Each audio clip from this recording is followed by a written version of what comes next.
Hello guys, Tiyasha ব্লগে আবার আপনাদের স্বাগত জানাই। আজ 28শে ডিসেম্বর 2025।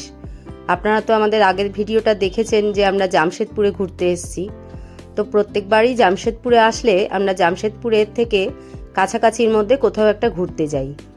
এবার আমরা চলে এসেছি রাঁচির দিকে পাত্রাতু ভ্যালিতে। এখন বাজে 5:45, আমাদের গাড়ি এক্ষুনি ঢুকবে। এখন আমরা বেরোবো পাত্রাতু ভ্যালির উদ্দেশ্যে। গাড়ি এসে গেছে, আমরাও সবাই ওপর থেকে নেমে এসেছি। এখন প্রায় 6টা বেজে গেছে। এখন গাড়ি স্টার্ট দেবে।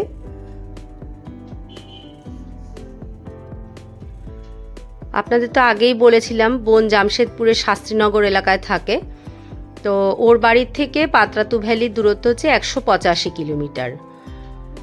আর আপনারা যদি হাওড়া থেকে আসেন তাহলে হাওড়া থেকে রাঁচি ট্রেনে রাঁচিতে এসে সেখান থেকে আপনারা গাড়ি ভাড়া করে নিতে পারেন পাত্রাতু ভ্যালি ঘোরার জন্য।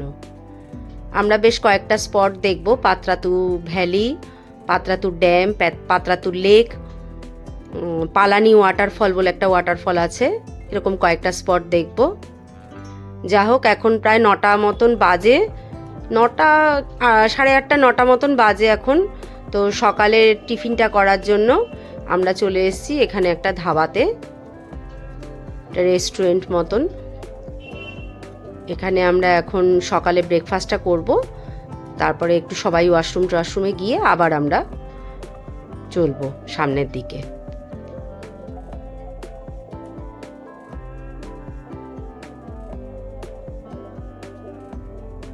রেস্টুরেন্টের ভেতরে ঢোকার মুখটাতে একটা ছোট চৌবাচ্চা মতন করা, সেখানে 2-3টে মাছ রয়েছে, একটা কচ্ছপ রয়েছে। তো আমরা সবাই এখানটা দাঁড়িয়ে পড়েছি এটা একটু দেখার জন্য।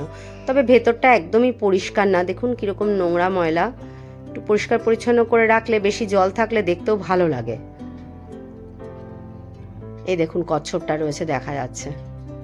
আর বেশ কয়েকটা 3-4টে মতন মাছও রয়েছে। যাই হোক, রেস্টুরেন্টটা কিন্তু বেশ সুন্দর দেখতে, খুব সুন্দর সাজানো গোছানো, পরিষ্কার পরিচ্ছন্ন রেস্টুরেন্টটা। বাইরেও বসার জায়গা আছে, এরকম খাটিয়া দিয়ে টেবিল দিয়ে রয়েছে। আর ভেতরেও বেশ ভালো টেবিল চেয়ার করে সুন্দর করে সাজানো, অনেকে বসে একসঙ্গে খেতে পারবে। এই দেখুন দোলনাতে 2 বোন একটু দুলে নিচ্ছে। ফটো সেশন করার মতন বেশ ভালো জায়গাও আছে রেস্টুরেন্টটার ভেতরে। মা জোহার নাম এই রেস্টুরেন্টটার।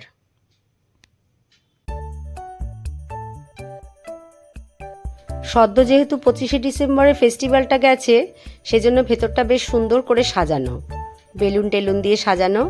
আর খাওয়া দাওয়ার মানটাও বেশ ভালো, দামটাও রিজনেবল আছে। তো আমরা এখানে ধোসা অর্ডার করেছিলাম, প্লেন ধোসা। যেহেতু সারাদিন আমাদের গাড়িতে জার্নি করতে হবে, সেজন্য আমরা হালকা পাতলা খাবো করে সেজন্য প্লেন ধোসা অর্ডার করেছিলাম। এখানে অনেক রকম মিষ্টি রয়েছে, নানান রকম বিস্কুট, স্ন্যাক্স টাইপের জিনিসপত্র অনেক কিছুই আছে। এই আমাদের ধোসা চলে এসছে। ধোসার প্লেটগুলো 100 টাকা করে প্লেট ছিল, বেশ ভালো খেতে। যাক, আমরা খাওয়া দাওয়া সেরে বেরিয়ে পড়েছি। এই যে রেস্টুরেন্টটাতে আমরা খেলাম, এখান থেকে পাত্রাতু ভ্যালি 60-62 কিলোমিটার বোধহয় দেখালো। রাস্তাটা কিন্তু ভারী সুন্দর, দুদিকে গাছপালায় ভর্তি, আর খুব সুন্দর চড়াই উতরাই রাস্তা, বেশ ভালো লাগছে। সকালবেলার টাইমটা খুবই ভালো লাগছে রাস্তাটা। গন্তব্যের থেকে গন্তব্যে যাওয়ার যে রাস্তাটা, সেটা যদি সুন্দর হয় তাহলে কিন্তু বেড়ানোটা আরও বেশি আনন্দদায়ক হয়ে যায়। রাস্তাটা দেখুন খুবই সুন্দর। পাত্রাতু ভ্যালিতে যে জিগজ্যাগ পয়েন্টটা আছে, যেখান থেকে দেখা যায় রাস্তা, দেখতে দেখতে আমরা সেখানে পৌঁছে গেছি। এই দেখুন লেখা রয়েছে এখানে, আই লাভ পাত্রাতু। এখান থেকেই নিচের দিকে ওই জিগজ্যাগ পয়েন্টটা দেখা যায়। রাস্তাটা অনেকটা সিল্ক রুটের রাস্তার মতন লাগে, ভারী সুন্দর লাগে দেখতে। আর সমস্ত লোক এখানে গাড়ি থেকে নেবে এই রাস্তাটা দেখার জন্য দাঁড়িয়ে পড়ে। দেখুন কি ভালো লাগছে দেখতে, কি অদ্ভুত সুন্দর লাগছে। অনেকটা বিস্তৃত ভ্যালি আর এরকম জিগজ্যাগ পয়েন্ট, সত্যিই খুব সুন্দর লাগছে দেখতে। এই শীতকালের টাইমটাতে আঁকাবাঁকার এই রাস্তাটা দেখতে পাত্রাতু ভ্যালিতে বহু ট্যুরিস্টরা আসেন। রাঁচি থেকে এই পাত্রাতু ভ্যালির দূরত্ব হচ্ছে গাড়িতে 40 কিলোমিটার। দেখুন কি সুন্দর লাগছে, জিগজ্যাগ পয়েন্টটা কিন্তু দারুণ লাগে। আমাদের তো ড্রোন নেই, যদি ড্রোন থাকতো, আপনারা যদি সাপোর্ট করেন, কোনোদিন যদি ড্রোন আমরা কিনতে পারি, তাহলে আপনাদেরকে দেখাতে আমাদের আরও বেশি সুবিধা হবে। যে সমস্ত ব্লগারদের কাছে ড্রোন আছে তারা আরও ভালো করে আপনাদেরকে দেখাতে পারে, কিন্তু দুঃখের বিষয় আমাদের কাছে ড্রোন নেই।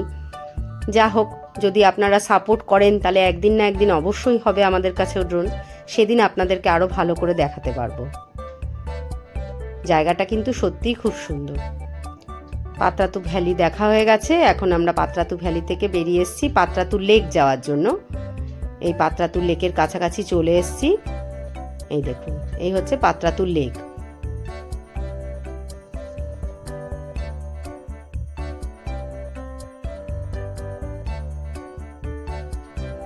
পাত্রাতু লেকের পরিবেশটাও কিন্তু দেখুন খুব সুন্দর। ব্যাস, আমাদের পুচকিটা একটু যদি কিছু খেলার জায়গা পেয়ে যায় তাহলে তো আর কোনো কথাই নেই, সে উঠে পড়েছে লাফালাফি করার জন্য এখানে।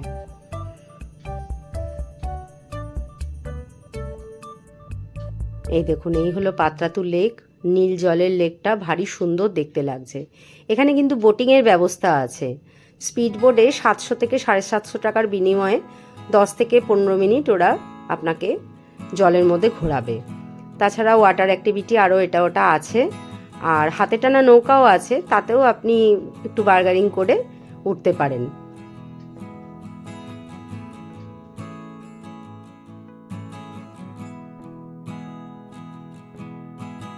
রাঁচিতে নলকার্নি নদীর উপরে বাঁধ দিয়ে সেই বাঁধের জলটাকে এখানে আটকে রেখে এই লেকটা তৈরি হয়েছে।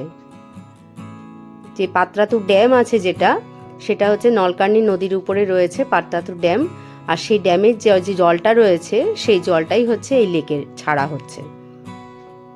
যা হোক, আমরা লেকটা তো বেশ ভালোই ঘুরলাম। এখন আমরা চলে যাব পালানি ওয়াটারফল দেখতে। অনেকেই আছেন পাত্রাতু ঘুরতে এসে ওই জিগজ্যাগ পয়েন্ট আর পাত্রাতু লেক ড্যাম এসব দেখেই ফিরে যান, কিন্তু আপনাদেরকে বলবো আপনারা যদি আসেন অবশ্যই এই পালানি ওয়াটারফল দেখতে আসবেন। খুব সুন্দর পরিবেশটা, যাতায়াতের যাওয়ার যে রাস্তাটা সে তো ভারী সুন্দর প্রকৃতির কোলে দিয়ে, আর পালানি ওয়াটারফলটাও কিন্তু দারুণ। আমরা চলে এসেছি, গাড়ি পার্ক করা হয়ে গেছে। গাড়ি পার্কিংয়ের জন্য 50 টাকা করে চার্জ নিয়েছে, তবে কোনো এন্ট্রি ফি নেই। কি দারুণ দেখুন, চারদিকে উঁচু পাহাড় আর মাঝখানে ওয়াটারফল। এই জায়গাটা একদম ভ্যালি, এখানে বহু লোক পিকনিক করছে দেখছি। খুব সুন্দর পরিবেশটা চারদিকের।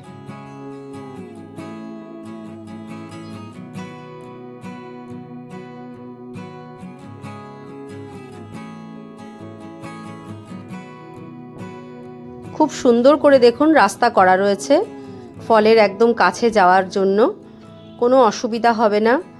বয়স্ক মানুষ হলেও একটু যদি তাকে সাপোর্ট দেওয়া যায় তিনি অনায়াসেই উঠে যেতে পারবেন উপরে। আর প্রথমে খানিকটা উপরে উঠে যেতে হবে, তারপরে আবার একটুখানি নিচে নেমে যেতে হবে। নিচে নেমে যাওয়ার জায়গাটা একটু এবড় খাবড়, তবে ওপরে ওঠার জায়গাটা খুব সুন্দর করে বাঁধানো করে রাস্তা তৈরি করা রয়েছে। চলুন আমরাও আস্তে আস্তে যাচ্ছি উপর দিকে উঠে। কি দারুণ লাগছে দেখুন, সত্যি সুন্দর জায়গাটা। আপনারা যারা আসবেন পাত্রাতু ভ্যালি ঘুরতে অবশ্যই এখানে আসবেন, এটা একেবারেই মিস করবেন না। তবে বর্ষার দিন হলে ওয়াটারফলে প্রচুর জল দেখা যায়। এখন তো শীতকাল, জলটা নিশ্চয়ই কম হবে। তাও চলুন দেখা যাক কতটা কি দেখতে পাই, দেখি। এই যে আমরা উপরে উঠে চলে এসেছি, এবারে খানিকটা রাস্তা নামতে হবে। এই নাবার রাস্তাটা একটু এবড় খাবড় করা। এই দেখুন একদম ওয়াটারফলের সামনে চলে এসেছি, আস্তে আস্তে করে নামছি আমরা। ওই দেখুন ফলটা দেখা যাচ্ছে, দারুণ লাগছে কিন্তু দেখুন, পুরো চারদিকে পাহাড় আর মাঝখানে ফলটা, এত সুন্দর লাগছে। বর্ষাকালে জল প্রচুর পাবেন, কিন্তু এখন শীতকাল, তার জন্য জলটার পরিমাণটা কম, কিন্তু তাহলেও পরিবেশটা এত সুন্দর যে দারুণ লাগছে।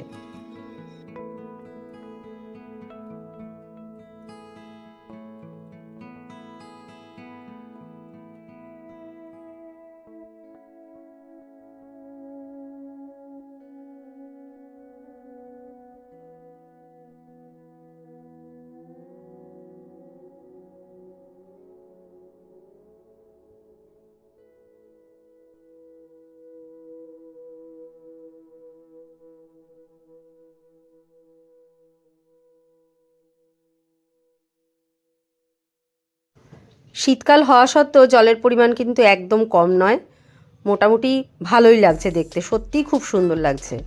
আর পরিবেশটা তো অদ্ভুত সুন্দর, কোনো কথা হবে না। আর জায়গাটা এমন বেশ পাথরের মধ্যে খাঁজ করা করা আছে, তো অনেক লোক দেখছি একদম ফলের উপর পর্যন্ত উঠে গেছে। আমরা সেই সাহসটা দেখাইনি। এই দেখুন, ওই উপর থেকে ফলের জলটা এদিক দিয়ে নেমে এসছে, খুব সুন্দর লাগছে দেখতে।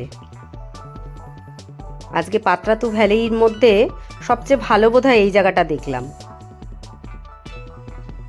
খুব সুন্দর জায়গাটা। যা হোক, আমরা পাত্রাতু ভ্যালির দিকে আবার যাচ্ছি। পালানি ওয়াটারফল দেখা হয়ে গেছে। এখন পাত্রাতু লেকের পাশে একটা চিলড্রেন পার্ক করা আছে, ওই পার্কটাতে আমরা যাব। এই যে এই জায়গাটাকে বলে পাত্রাতু লেক রিসর্ট।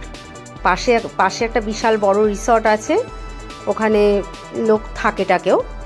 আর এই রিসর্টের পাশেই এই চিলড্রেন পার্কটা আছে। এখানে আমরা চলে এসেছি। এখানে 20 টাকা করে এন্ট্রি ফি, টিকিট কাটা হয়ে গেছে। এবার আমরা ভেতরে যাব।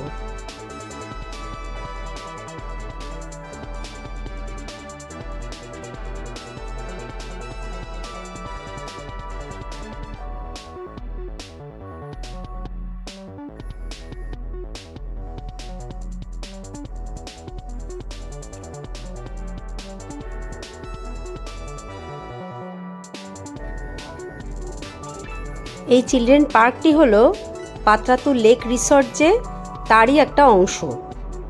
ওনাদের নিজস্ব এই পার্কটা, তবে ওনারা সমস্ত দর্শনার্থীদের জন্যই এই পার্কটা খুলে রেখেছেন। আর এটার এন্ট্রি ফি হলো 20 টাকা। খুব সুন্দর করে সাজানো গোছানো এই পার্কটা, নানান রকম স্ট্যাচু, অনেক ফুল গাছ, পাতাবাহারি গাছ দিয়ে খুব সুন্দর করে সাজানো পার্ক। তাছাড়া বাচ্চাদের জন্য অনেক রকম দোলনা, স্লিপ, অনেক কিছু আছে।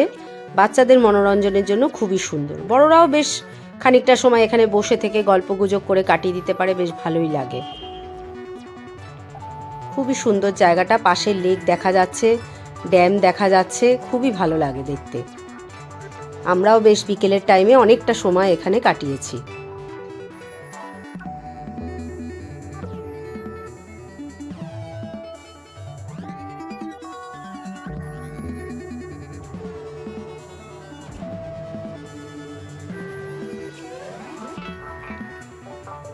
আপনারা যারা হাওড়া থেকে রাঁচি ঘুরতে আসবেন, তারা কিন্তু রাঁচির স্টেশন সংলগ্ন এরিয়াতে বা এই পাত্রাতু ভ্যালির দিকেও প্রচুর হোটেলের ব্যবস্থা আছে। আপনারা এখানেও কিন্তু হোটেল ভাড়া করে থাকতে পারেন।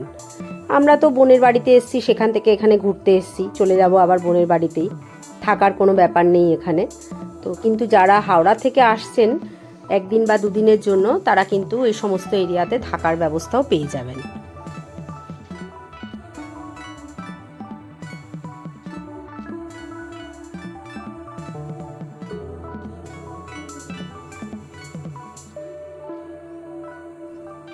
বড়দের একটা দোলনা দেখতে পেয়ে আমি, বোন আর পিসিও একটুখানি দুলে নিলাম।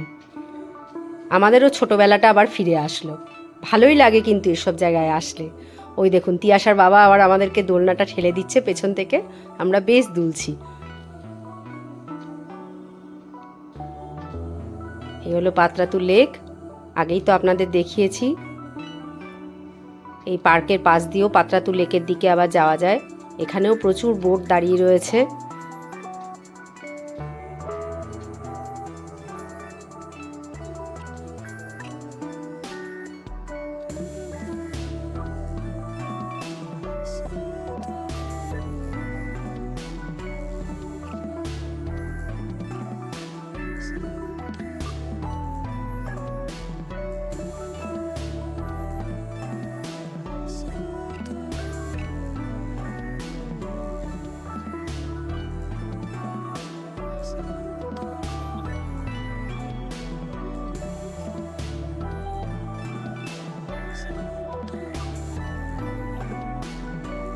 চিলড্রেন্স পার্কটা কিন্তু খুব ভালো ঘুরলাম। আজকে সারাদিনের ঘোরাফেরা খুব ভালো হলো। কিন্তু দুঃখের বিষয়, এখন বেলা হয়ে গেছে প্রায় 4টে, কিন্তু আমাদের এখনও দুপুরের খাওয়া হয়নি। ঘুরতে ঘুরতে খাবার জায়গাই আর খোঁজা হয়নি। এখন এই চিলড্রেন্স পার্ক থেকে বেরিয়ে পাশেই একটা হোটেল আছে, ওখানে একটু খাওয়া দাওয়া সেরে নেবো। চলে এসেছি আমরা হোটেলে, আমাদের খাবার অর্ডার করে দিয়েছি, চলে এসছে। স্যালাড দিয়েছে, ডাল, ভাত, একটা চাটনি, পাঁপড় ভাজা, ফুলকপির তরকারি, আর আমরা ডবল ডিমের মামলেট নিয়েছিলাম। খাওয়া দাওয়া সেরে এবার আমরা বাড়ি ফেরার উদ্দেশ্যে রওনা দিয়েছি। ভিডিওটাও এখানেই শেষ করছি। আপনাদের যদি ভালো লেগে থাকে তাহলে অবশ্যই একটা লাইক করবেন আর কমেন্ট করে জানাবেন আপনাদের কেমন লাগলো।